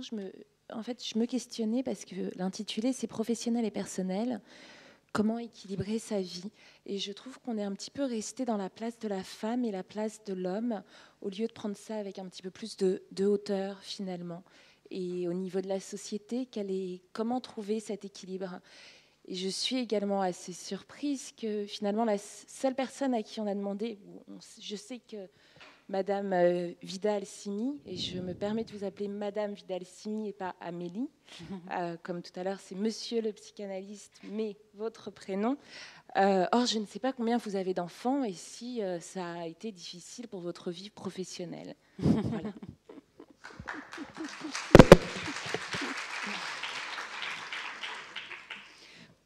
Ben, Philippe, Monsieur Philippe, voulez-vous répondre? J'ai deux enfants, donc, et un petit enfant qui est une fille. Voilà.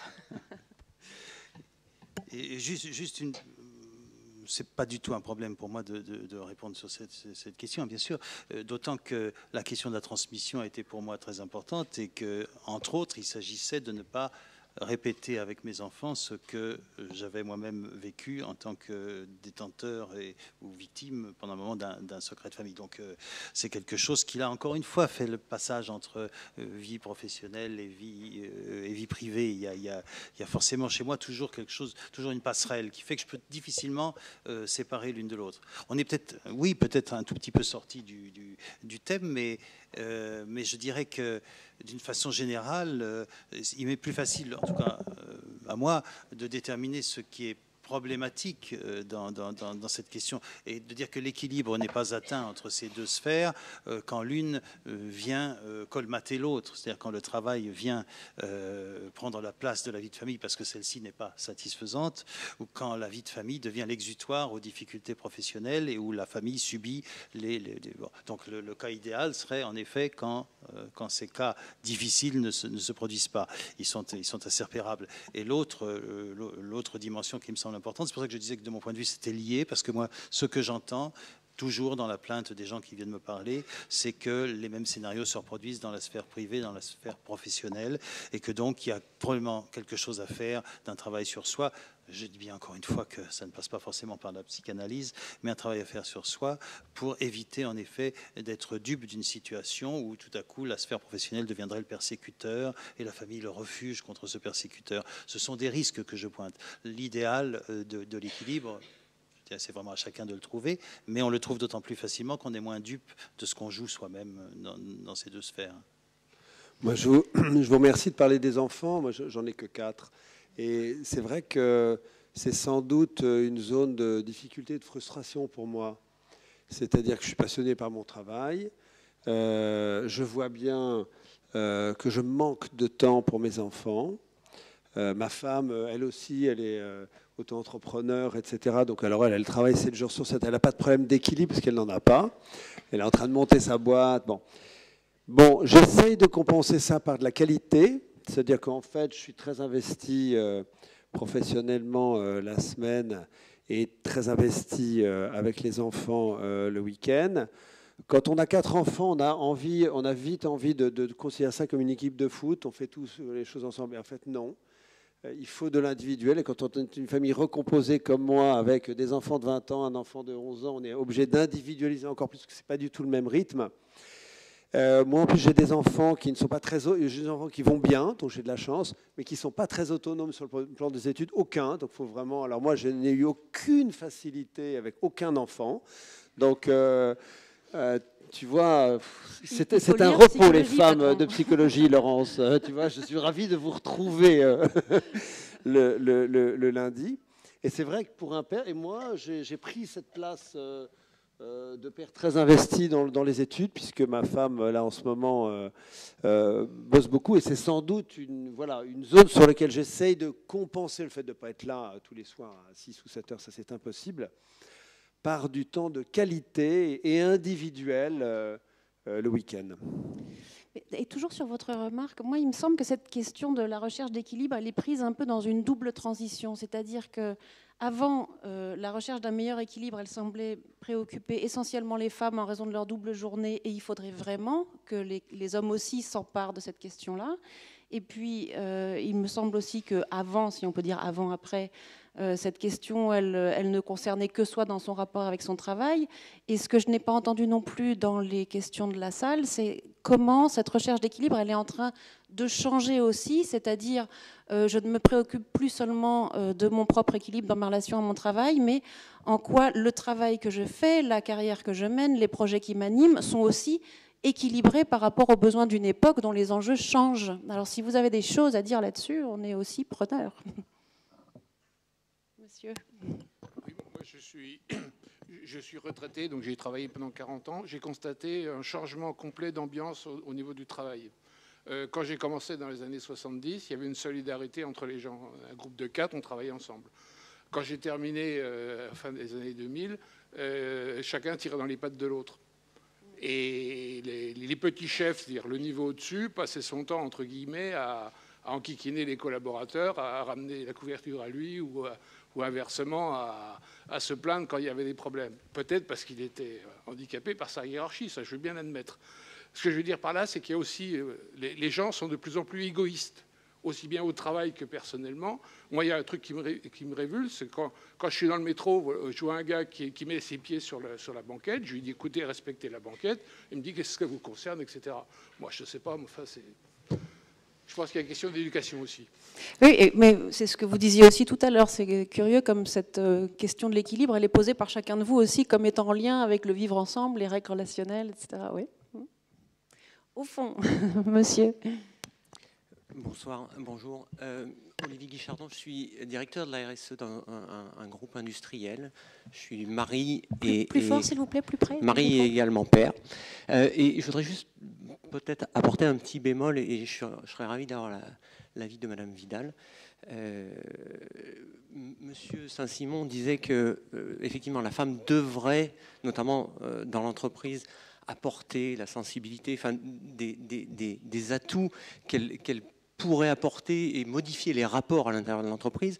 Or, moi, je m'aperçois que dans mon groupe, les femmes, pour arriver à des niveaux de responsabilité très élevés, quelque part, doivent se comporter encore plus comme des hommes que les hommes. Mais peut-être c'est propre à l'industrie, c'est ce que moi je perçois, et j'en suis assez triste parce qu'effectivement, on a des comportements parfois qui sont même au-delà de ce que pourraient faire les hommes. Et juste un petit commentaire plus sur l'équilibre professionnel-personnel. Je pense que le rôle de l'homme en tant que conjoint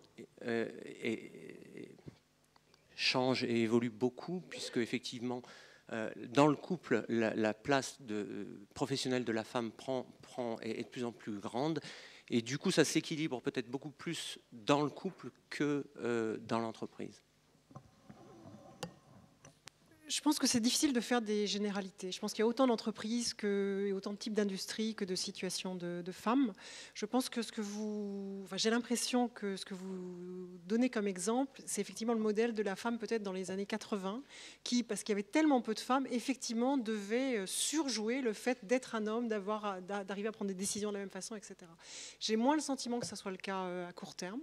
Et moi, personnellement, et ça a toujours été la façon dont je gouverne mes prises de décision, ma façon d'agir, c'est de ne pas jouer du fait que je suis une femme et de ne pas prétendre être un homme. Je suis ce que je suis et j'essaye pas de jouer l'homme ou la surfemme. Et je pense que c'est important. Par rapport à votre point sur l'équilibre, cette notion d'équilibre dans la vie personnelle et la vie professionnelle, je pense que de la même façon que les hommes ont appris à faire de la place aux femmes dans le milieu professionnel, c'est important que les femmes apprennent à faire de la place aux hommes dans la vie familiale. Et je pense qu'on a souvent un travers qui est de vouloir tout faire bien. Et moi-même, à titre personnel, je sais que j'ai eu le travers parfois quand mon mari avait fait les devoirs, de repasser derrière quand même pour vérifier si c'était bien fait comme je voulais. Et je pense qu'il faut lâcher prise. Et il y a un moment, si effectivement on veut un partage des tâches, il faut accepter que les tâches soient faites différemment que si je les avais fait moi-même. Et je pense que laisser de la place dans les deux domaines doit être ce qui nous gouverne pour avancer. Mademoiselle. Oui, je voulais revenir sur la notion d'individualisme. Alors tout à l'heure, j'entendais parler d'égoïsme, mais justement peut-être d'individualité. Est-ce qu'on n'arriverait pas à trouver plus facilement un équilibre entre notre vie professionnelle et notre vie personnelle si nos individualités étaient un petit peu plus respectées et effectivement si nos volontés de chacun et vraiment le respect entre nous était un peu plus respecté. Et ce qui me faisait avoir envie de dire ça, c'était aussi ce que monsieur disait tout à l'heure par rapport aux jeunes, notamment qui n'ont pas le bac, etc. C'est vrai que tout petits, on les met tout de suite dans un carcan, ils doivent rentrer dans une volonté qu'on impose, en fait, à un rythme qu'on impose, où tout le monde doit rentrer dans le même moule, on va dire. Et est-ce que justement, si on respectait pas un petit peu plus ces individualités, ça n'irait pas un petit peu mieux et on n'aurait pas un peu plus d'équilibre? Parce que personnellement, moi j'ai 30 ans, je suis maman de 3 enfants, je suis à la tête d'une coopérative aujourd'hui d'un peu plus de 50 salariés et j'ai pas le bac. Donc comme quoi on peut y arriver. Mais effectivement, parce qu'on a j'ai toujours eu la chance d'avoir mon individualité, de respecter et ma capacité personnelle et sans être obligée de rentrer dans un carcan. Est-ce que vous voulez que quelqu'un en particulier vous réponde à cette table? Je trouve que c'est une question pour le psy, non? Encore une fois. Il fallait faire un autre métier. Oui, c'est vrai, je récolte ce que j'ai semé.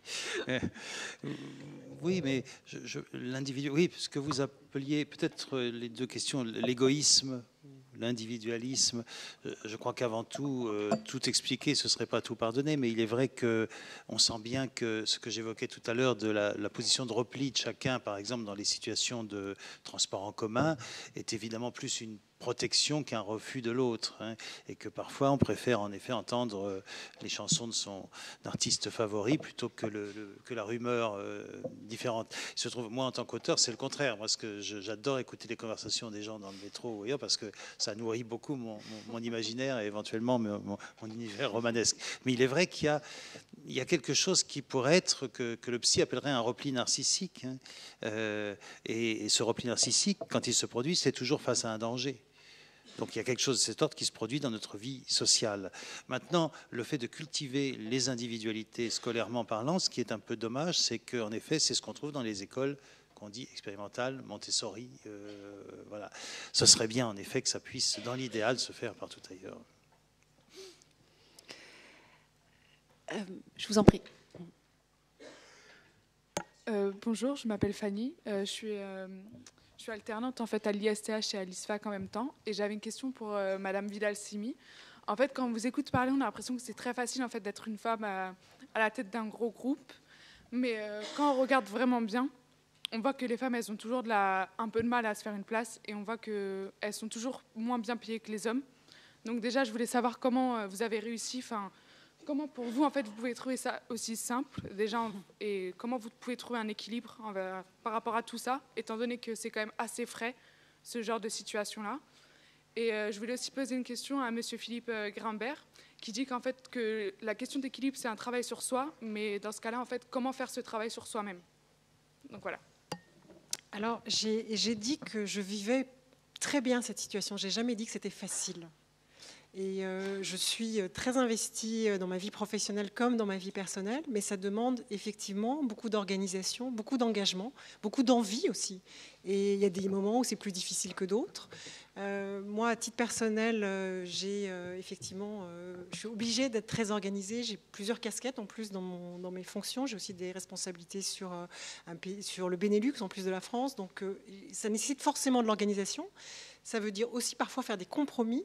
Moi, en termes d'organisation très, très personnelle, je me suis rendu compte que la semaine de 5 jours, ça ne marchait pas très bien pour moi. Et que toutes les semaines, il fallait qu'elles aient largement 2 heures de plus. Et ces 2 heures, je les ai trouvées. Alors, je dis toujours que je travaille un peu en temps masqué. Concrètement, le samedi matin, quand mes enfants et mon mari dorment encore, j'ai la chance de me lever tôt. Je travaille pendant 2 heures. Et ça me crée une vraie paix intérieure de me dire, bah voilà, pendant 2 heures, je structure ce que je veux faire la semaine d'après. Je gère mon agenda pour dire, bah, ça j'y vais pas. Et c'est une vraie discipline que je me crée. C'est pas du tout un poids pour moi. Mais je pense que cette notion d'équilibre, c'est ce dont je suis moi le plus fière. C'est-à-dire que parfois je rencontre des gens qui me disent oh, quelle carrière incroyable. Et je dis toujours que moi ma plus grande fierté c'est pas ma carrière, c'est ma capacité à avoir réussi, à avoir trouvé un équilibre entre ma vie personnelle et ma vie professionnelle, avoir des enfants qui sont ravis quand je pars le matin, qui sont ravis quand je rentre le soir. Pour moi c'est mon plus beau succès. Et l'équilibre, je suis pleinement convaincue, mais je pense que mes amis plus férus que moi de psychologie me corrigeront certainement, que l'équilibre, il est instable. Et qu'il y a des moments, effectivement, je vais devoir donner un peu plus dans ma vie professionnelle. Et il y a des moments, je vais devoir m'investir un peu plus dans ma vie personnelle parce que ça sera nécessaire. Donc c'est instable, mais en tout cas, c'est ce qui me motive tous les jours, c'est d'arriver à trouver cet équilibre.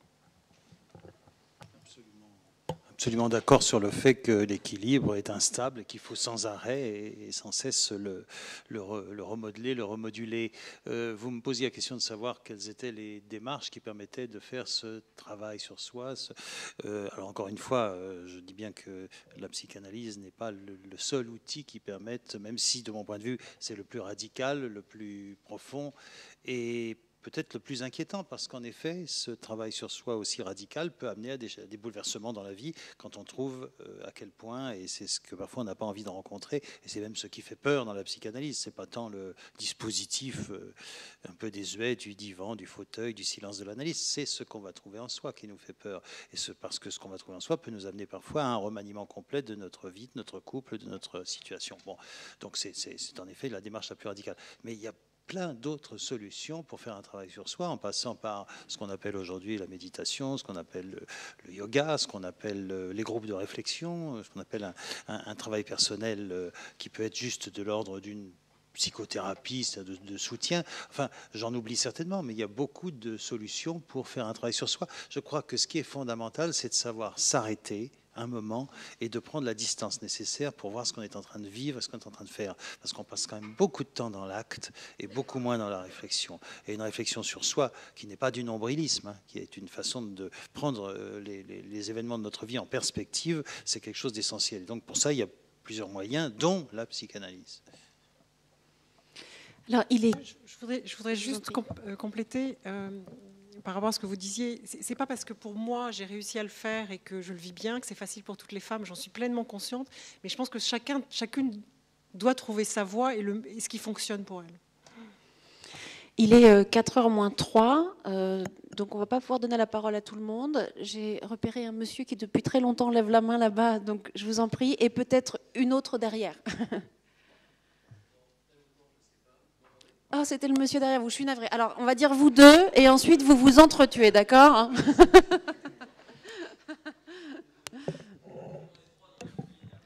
Ok. Ok. Aïe, aïe, aïe.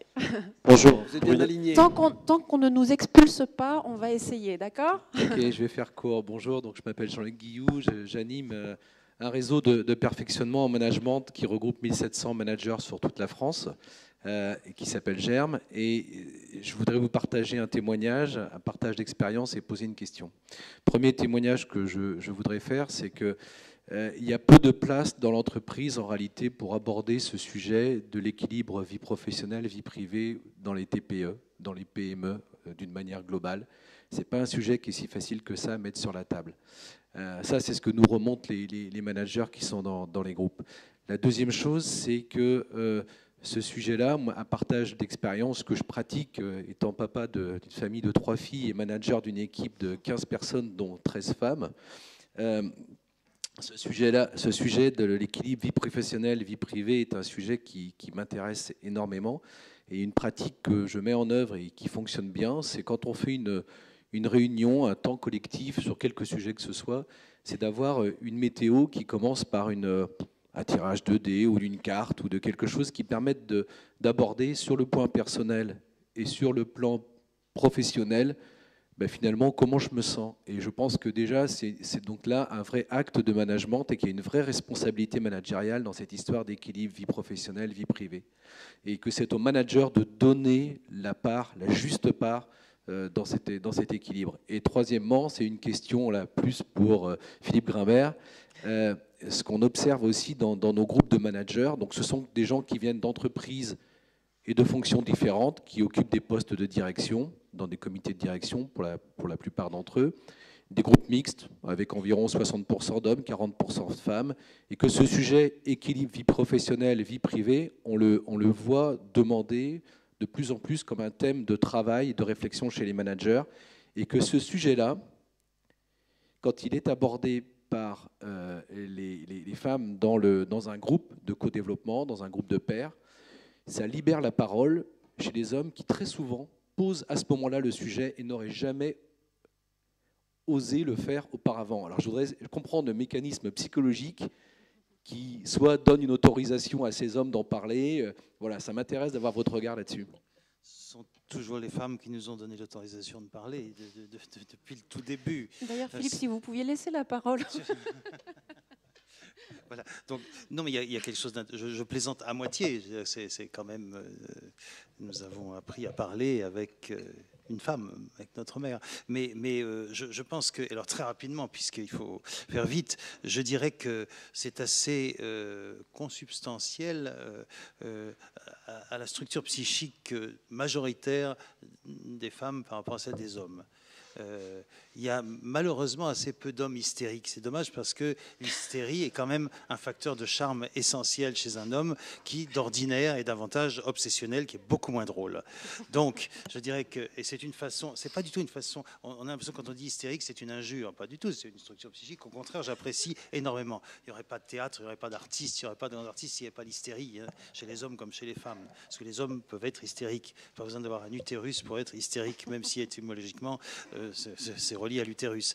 Mais alors que l'homme est beaucoup plus obsessionnel, statistiquement, c'est-à-dire beaucoup plus en difficulté avec l'expression des sentiments, beaucoup plus défendu. Donc je pense que c'est l'hystérique qui ouvre la voie à l'obsessionnel. C'est ce qu'on voit dans les moments où les femmes permettent aux hommes de s'exprimer. Je plaisante à moitié, c'est un peu caricatural, mais je vous assure qu'il y a quelque chose de vrai au fond de ça, et que fort heureusement, les hommes peuvent s'hystériser aujourd'hui de façon très, très agréable pour tout le monde. Je voudrais juste réagir aux deux premiers points que je trouve très intéressants que vous avez dit. Dans les TPE, on prend peu en compte cette dimension-là. Vous avez raison. La TPE, souvent, c'est un peu paternaliste ou alors très affectif. Et finalement, on croit que dans l'implicite, tout fonctionne, alors que l'explicite, c'est important. Donc c'est important d'en parler, de poser un cadre, parce que sinon, c'est même peut-être plus compliqué que dans les grandes entreprises. Et le deuxième point sur la météo personnelle, c'est très bien ça. Nous, on a démarré ça en comité de direction, parce que c'est une erreur de croire qu'on va passer 2 heures à bien travailler un sujet si chacun arrive avec une peur, une difficulté, un doute, etc. Donc on commence par une météo personnelle très courte dans laquelle on dit, voilà, avec quoi est-ce qu'on vient? Toute la difficulté, c'est de trouver quelle est la limite entre le trop personnel. Voilà. Mais on vient tous au travail avec une météo personnelle, une émotion de la journée, du matin, qui peut être une préoccupation personnel avec un enfant, qui peut être aussi un ressentiment professionnel. Et je trouve que c'est très, très non seulement utile à chacun, mais ça crée évidemment du lien et de la solidarité pour répondre à ce monsieur qui nous disait qu'il y a trop d'individualisme. C'est vrai, mais en même temps, la météo personnelle, c'est assez moderne et contemporain, ce qui montre que la société fabrique des anticorps contre l'individualisme. Alors, monsieur, et puis peut-être encore une dernière, mais voilà. Oui, bonjour, Bruno Pirenne, je suis directeur des opérations du label Lucie, qui est un label RSE pour les entreprises. Et donc, je m'intéresse à toutes les formes d'évolution des entreprises qui peuvent favoriser notamment le bien-être, puisque c'est une des composantes. Et je suis tombé récemment sur un reportage qui doit se trouver sur Internet d'une entreprise américaine qui s'appelle Zappos. Et donc Zappos, c'est des vendeurs de chaussures, ni plus ni moins, par Internet, et avec une croissance extraordinaire et des employés qui ont l'air extrêmement heureux. Parce qu'en fait, ils ont fait en sorte... leur théorie à eux, c'est pour que quelqu'un soit bien, il faut qu'il puisse être lui-même. Donc il y a des gens qui ont des bonnets avec des oreilles de kangourou. Il y a des gens qui travaillent plutôt la nuit parce qu'ils ont une grande possibilité de choisir leurs horaires de travail. On leur laisse le temps qu'il faut pour... ils peuvent rester aussi longtemps qu'ils veulent avec un client au téléphone. Donc il y en a qui restent 6 heures et ils parlent de la météo, ils parlent de choses comme ça parce qu'ils se sont rendus compte que les gens aiment bien ça. Et donc au final, cette entreprise est devenue non pas leur lieu de travail, mais juste une partie de leur vie. Et donc moi je pose la question, est-ce qu'on ne devrait pas arrêter d'opposer vie pro et vie privée, d'autant plus qu'avec les smartphones, les tablettes et autres, on est envahi de vie privée dans notre vie pro et de vie pro dans notre vie privée. Donc à un moment donné, est-ce qu'il ne faut pas juste considérer que c'est une activité pro? L'activité pro, c'est celle qui permet de s'épanouir en tant qu'être humain, mais aussi de gagner de l'argent pour aller à l'autre activité qui va être après acheter de quoi manger, puis une autre activité qui va être passer du temps en famille avec ceux qu'on a acheté pour manger, etc. Donc j'élargis un peu le débat, mais finalement, est-ce qu'il ne faut pas arrêter d'opposer les deux et plus considérer une vie globale avec une entreprise, une activité rémunératrice là-dedans qui s'appelle le travail et qui, où on doit pouvoir être bien comme on est bien dans les autres activités où on peut choisir d'être comme on veut. Merci. Je veux bien une réponse collective. Mais c'est marrant parce que j'allais vous dire, est-ce que vraiment votre question appelle une réponse? Parce que je trouve qu'elle a le mérite d'être posée comme ça, en fait. Que oui, c'est vers ça qu'on va. Vous dites ça parce qu'on n'a plus le temps, mais vous n'allez pas vous en sortir comme ça. Alors, entre autres parce qu'on n'a plus le temps, mais parce que je trouve que, en soi, c'est une réflexion. Votre question est une réflexion intéressante. Comment? Moi, je le dis juste, puisqu'en fait, ça allait dans la direction de ce que ce monsieur disait. C'est pas une question, c'est une réflexion. Moi, je suis surpris par le ton qu'a pris cette petite conférence, cette table ronde, puisque pour moi, j'ai été éduqué ingénieur et commercial, et je suis photographe aujourd'hui. Donc l'idée du professionnel et du personnel, j'ai essayé de le lier. Et pour moi, il est vraiment dans qu'est-ce qu'on cherche dans notre accomplissement, qu'est-ce qu'on cherche à apporter, et de quelle manière on va devoir faire des compromis quand on se situe dans un cadre professionnel, et à côté se développer peut-être sur d'autres axes d'une manière personnelle. Ou lier les deux. Et ça va avec ce que disait monsieur. Totalement. Ouais. Je ne comprends pas en fait qu'on en soit resté d'une manière très fermée pour moi au cadre de ce qui existe aujourd'hui, des entreprises actuelles, de comment il va falloir s'adapter lentement, plutôt que de carrément fonctionner et réfléchir différemment, comme on a pu la voir à la conférence que j'ai suivie ce matin sur comment les jeunes vont changer le monde. Je trouve que là, on était dans un ton très, très ancien pour moi, un peu vieillot. Mais je pense encore une fois que sur cette question-là, on est vraiment dans une phase de mutation et je suis d'accord sur le fait qu'il va falloir trouver une unité, une cohérence entre différents niveaux d'équilibre pour arriver à un bien-être individuel et collectif sur ces questions-là. Un grand merci à tous. Pardon à tous ceux qui n'ont pas pu poser leurs questions. C'était un plaisir. Merci.